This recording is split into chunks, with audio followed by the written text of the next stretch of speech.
బాలీవుడ్ నటి పూనం పాండే కన్నుమూశారు. కొంతకాలంగా పూనం పాండే సర్వైకల్ క్యాన్సర్ తో బాధపడుతున్నారు. శుక్రవారం ఉదయం ఆమె తుది శ్వాస విడిచినట్టు పూనం టీం ప్రకటించింది. సోషల్ మీడియాలో పూనం పాండే సెన్సేషనల్ 18+ కంటెంట్ చేస్తూ వచ్చింది. ఫోటో షూట్లతో పూనం ప్రేక్షకులకు చాలా దగ్గరైంది.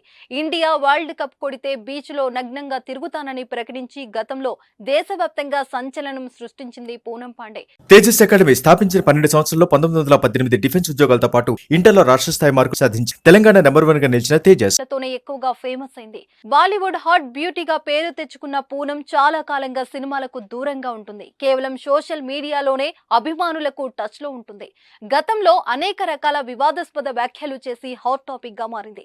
ప్రస్తుతం పూనం లేదన్న వార్త బాలీవుడ్ ఇండస్ట్రీని మరియు ఆమె అభిమానులను దిగ్భ్రాంతికి గురి చేసింది. చాలా కాలంగా గర్భాశయ క్యాన్సర్ తో పోరాడుతూ పూనం పాండే తన స్వగ్రామం కాన్పూర్ లో తుది శ్వాస విడిచారని తెలుస్తుంది.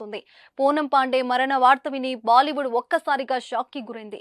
నిన్న మొన్నటి వరకు యాక్టివ్ గా ఉన్న పూనం ఇప్పుడు సడన్ గా చనిపోవడంతో ఆమె అభిమానులు షాక్ కి గురవుతున్నారు. క్యాన్సర్ బారిన పడ్డ తర్వాత పూనం తన స్వస్థలం కాన్పూర్ కు వెళ్లారు. అక్కడే ఆవిడ చికిత్స పొందుతూ తుది శ్వాస విడిచారు. పూనంది అతి చిన్న వయసు, కేవలం 32 ఏళ్ల వయసులోనే పూనం క్యాన్సర్ బారిన పడింది. పూనం మరణ వార్త వినడంతోనే బాలీవుడ్ తీవ్ర విషాదానికి వెళ్ళింది.